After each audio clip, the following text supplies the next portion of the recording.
একটা কথা কি জানো তোমরা, যে জেদ জেদ জিনিসটা কিন্তু খুব খারাপ। তো যদি কোনো সম্পর্কর মাঝখানে জেদ চলে আসে, তাহলে সেই সম্পর্কটা আর থাকে না। ঝগড়া হলে সব ঠিক হয়ে যায়, কিন্তু জেদ খুব খারাপ জিনিস। তো সেটা যাতে না আসে, আগে থেকে সাবধান হয়ে নাও।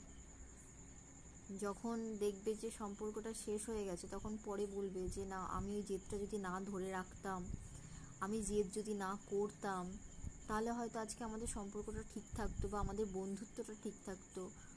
সব ক্ষেত্রেই বলছি, সবার ক্ষেত্রে ভুল বোঝাবুঝি সব কিছু হয়, ভুল তো হয়, মানুষ মাত্র ভুল হয়। তাই বলে একটু ক্ষমা করে দেওয়া উচিত, জেদটা ধরে রাখা ভালো না।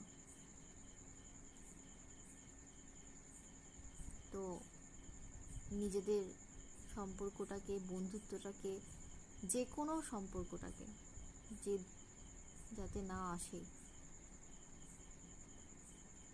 এটাই বলবো।